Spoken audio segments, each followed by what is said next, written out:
GDP is so important to see just how much debt your country has versus how much you're producing. And that's becoming a glaring and really serious problem in Europe. It's become a tremendously serious problem in Europe, and they know it. And so that's why Europe, the ECB, just raised rates for the first time in 11 years. And they were negative that whole time. So now they're at zero. Jesus. They're at zero interest rates, and they have this problem. What do you think is going to happen? I think, eventually Wow. the union has to break up. The writing's on the wall. It's clear. And you're seeing both a flight of capital from Europe into the US dollar because of both yield. The US treasuries give you much more yield than you get in European treasuries and German treasuries even. And there's a flight to safety. You want your money in dollars. You don't want your money in euros if you're a major investor. So for those investors and those institutions that have the leeway to own a certain amount of foreign denominated securities and debt, they'll do as much as they can. And because it's a flight to safety and a flight to yield. So you're seeing that happen there.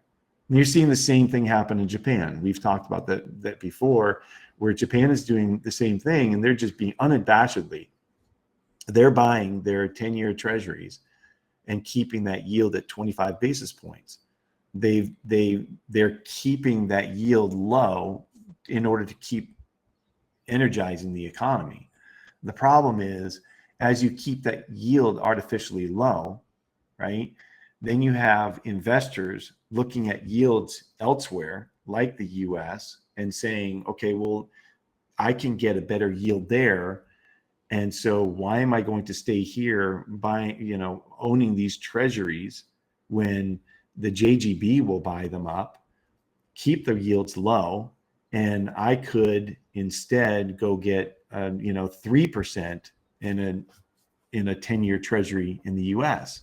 Well, that forces you to sell your yen denominated bond, take your yen, sell those for dollars, and buy the US treasuries. So it puts tremendous pressure on the yen. And so you've seen the yen just spike, meaning it's an inverse quote. So when you see it go up from 120 or 115 up to 137, that's the yield getting weaker. That's the number of the yen getting weaker. That's the number of yen per dollar. So one of the problems with currencies, I wrote something about this too, is that they're quoted in all different ways. So you've got inverse quotes in some of them, like GBP and yen. So